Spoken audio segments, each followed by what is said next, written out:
ಇಲ್ಲೊಬ್ಬ ನಕಲಿ ಒಬ್ಬ ಲಾಯರ್ ಅಂತ ಹೆಸರಿಟ್ಕೊಂಡಿರೋನೊಬ್ಬನವನೇ ನನ್ನ ಬಗ್ಗೆ ಎಷ್ಟು ಕೆಟ್ಟದಾಗಿ ಕಾಮೆಂಟ್ ಮಾಡವನೆ ಅಂತ ಹೇಳಿದ್ರೆ ನನ್ನ ಕುಟುಂಬದ ಬಗ್ಗೆ ಮಾತಾಡವನೆ.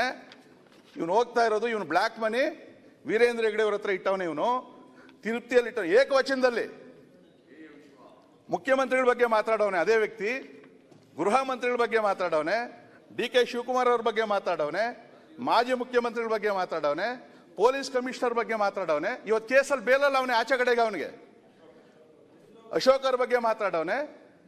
ನೀವು ಮಾತಾಡಿದ್ರೆ ನಿಮ್ಮ ಬಗ್ಗೆನೂ ಮಾತಾಡ್ತಾನೆ ಅವನು.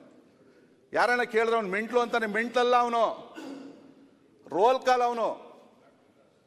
ಇವತ್ತು ನಾವು ಯಾರಾದ್ರೂ ಯೂಟ್ಯೂಬಲ್ಲೋ ಸೋಷಿಯಲ್ ಮೀಡಿಯಾದಲ್ಲಿ ಸಣ್ಣ ಕಾಮೆಂಟ್ ಮಾಡಿದ್ರೆ ಸುಮೋಟೋ ತಗೊಂಡು ಪೊಲೀಸರು ನಮ್ಮ ಮೇಲೆ ಕೇಸ್ ಮಾಡ್ತಾರೆ. ಏನ್ ಮಾಡ್ಬೇಕು ಹೇಳಿ ಅಧ್ಯಕ್ಷರ?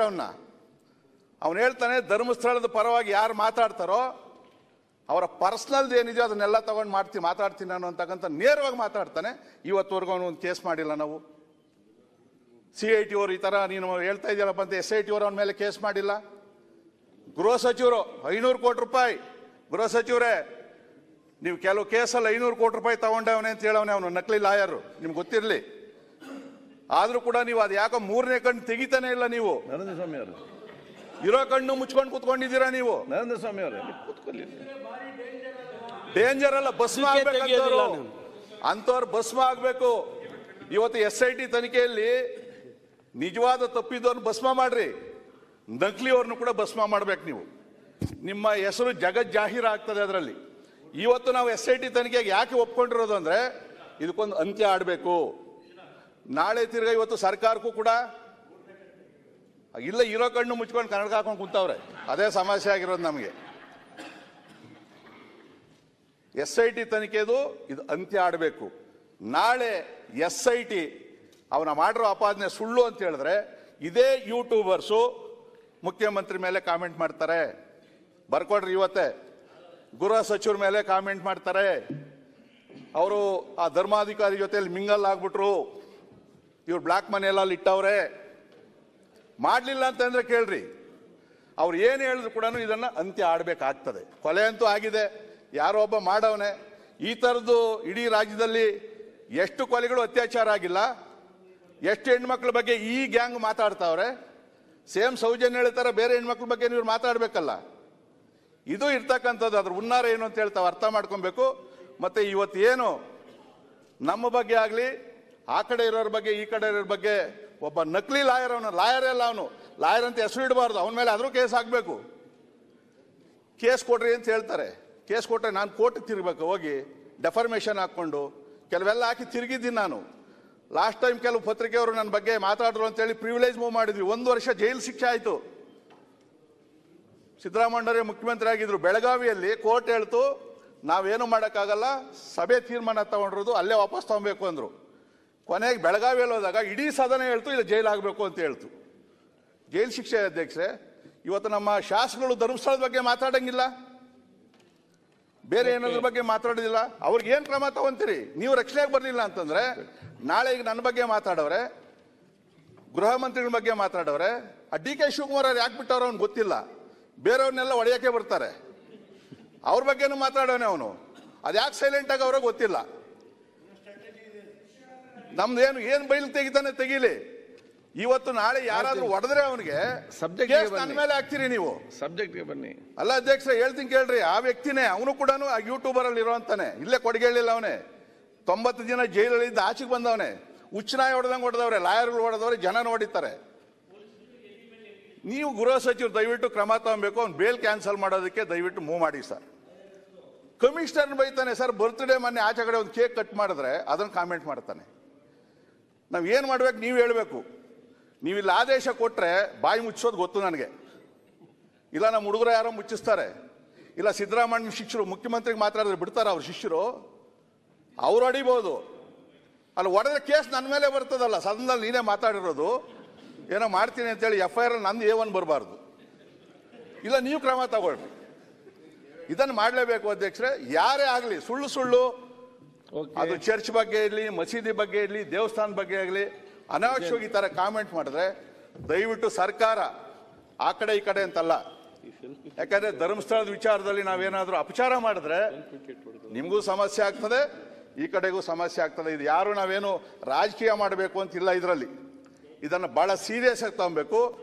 ಯಾವನ ಯೂಟ್ಯೂಬರ್ ಮಾತಾಡ್ತಾನೆ ಸಂಬಂಧಪಟ್ಟದನು ಅವನ್ನೆಲ್ಲ ಸುಮ್ಮನೆ ಇಟ್ಕೊಂಡಿದ್ದೀವಿ ನಾವು. ಇದನ್ನ ಕಠಿಣ ಕ್ರಮ ತಗೊಬೇಕು ಅಧ್ಯಕ್ಷ. ಧನ್ಯವಾದಗಳು. ಸಭಾಧ್ಯಕ್ಷರೇ, ಈಗ ಕೈ ಎತ್ತಿ ಈಗ ನಿಂತ್ರೆ ಆಗ್ತದ? ಮಾನ್ಯ ಸಭಾಧ್ಯಕ್ಷರೇ, ಶ್ರೀ ಕ್ಷೇತ್ರ ಧರ್ಮಸ್ಥಳದ ವಿಚಾರದಲ್ಲಿ ರಾಜ್ಯದಲ್ಲಿ ಈ ರೀತಿ ಚರ್ಚೆಗಳು ಆಗ್ತದೆ, ನಾವು ಕೂಡ ಸದನದಲ್ಲಿ ಇದನ್ನ ಚರ್ಚೆ ಮಾಡ್ತೇವೆ ಅಂತ ಪರಿಸ್ಥಿತಿ ಬರ್ತದೆ ಅಂತೇಳಿ ನಾವು ಯಾರೂ ಕೂಡ ಊಹಿಸ್ಕೊಳ್ಳೋದಕ್ಕೆ ಸಾಧ್ಯ ಇಲ್ಲ. ಇವತ್ತು ಶ್ರೀ ಕ್ಷೇತ್ರ ಧರ್ಮಸ್ಥಳ ಹಿರಿಯ ಸದಸ್ಯರಾಗಿರ್ತಕ್ಕಂಥ ಮಾನ್ಯ ಸುರೇಶ್ ಕುಮಾರ್ ಅವರು ಹೇಳಿದ ಹಾಗೆ ಇದು ಕೇವಲ ಒಂದು ದೇವಸ್ಥಾನ ಅಲ್ಲ, ಒಂದು ಧಾರ್ಮಿಕ ಒಂದು ಶ್ರದ್ಧಾ ಕೇಂದ್ರ. ಇವತ್ತು ಇಂಥ ಧಾರ್ಮಿಕ ಶ್ರದ್ಧಾ ಕೇಂದ್ರದ ಬಗ್ಗೆ ಇವತ್ತು ಈ ರೀತಿಯ ಆರೋಪಗಳು ಬಂದಂಥ ಸಂದರ್ಭದಲ್ಲಿ ನನ್ನ ಪ್ರಕಾರ ರಾಜ್ಯ ಸರ್ಕಾರ ಒಂದು SIT ಘಟನೆ ಮಾಡ್ತಕ್ಕಂಥ ಮುಂಚಿತವಾಗಿ ಯಾರು ಆ ಮುಸುಕುದಾರಿ ಅಥವಾ ಕಂಪ್ಲೇನೆಂಟ್ ಯಾರು ಮುಂದೆ ಬಂದಿದ್ದಾನೆ ಅವನ ಹಿನ್ನೆಲೆ ಏನು, ಅವನ ಪೂರ್ವಪರ ವಿಚಾರವನ್ನು ರಾಜ್ಯ ಸರ್ಕಾರ ಅಥವಾ ಪೊಲೀಸ್ ಇಲಾಖೆ ಮಾಡಬೇಕಾಗಿತ್ತು.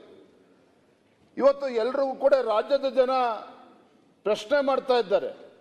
ಇವತ್ತು ರಾಜ್ಯ ಸರ್ಕಾರ ಮಾನ್ಯ ಮುಖ್ಯಮಂತ್ರಿಗಳು ಶನಿವಾರ ಸಂಜೆ ಹೇಳ್ತಾರೆ SIT ನಾವು ತನಿಖೆ ಮಾಡೋದಿಲ್ಲ ಅಂತ ಹೇಳಿಕೆಯನ್ನು ಕೂಡ ಕೊಟ್ಟಿದ್ದಾರೆ.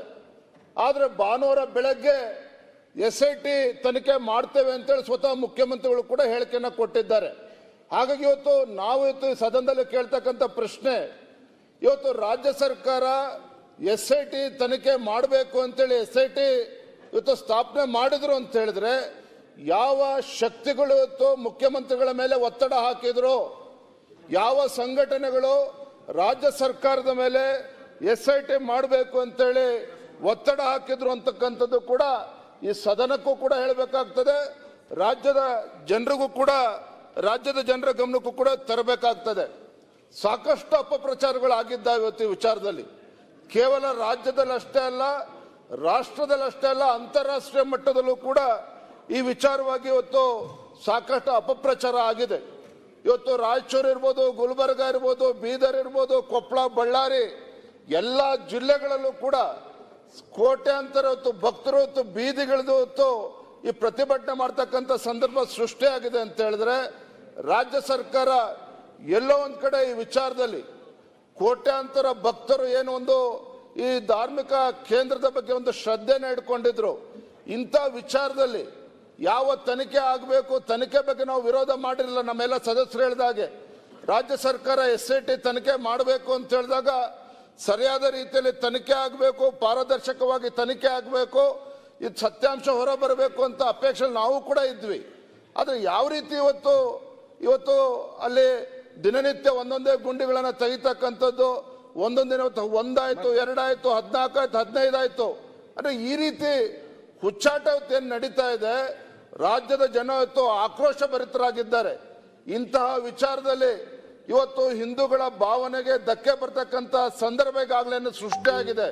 ಇವತ್ತು ರಾಜ್ಯ ಸರ್ಕಾರ ಎಚ್ಚೆತ್ತುಕೊಂಡು ಏನು ಎಲ್ಲ ಸದಸ್ಯರು ಇವತ್ತು ಹೇಳಿದ್ದಾರೆ, ಇದು ಯಾವುದೋ ಒಂದು ಹಿಟ್ ಅಂಡ್ ರನ್ ಕೇಸ್ ಆಗೋದಕ್ಕೆ ಮಾನ್ಯ ಗೃಹ ಸಚಿವರು ರಾಜ್ಯ ಸರ್ಕಾರ ಬಿಡಬಾರ್ದು. ಇವತ್ತು ಹಿಟ್ ಅಂಡ್ ರನ್ ಆಗ್ತಕ್ಕಂಥ ಕೇಸ್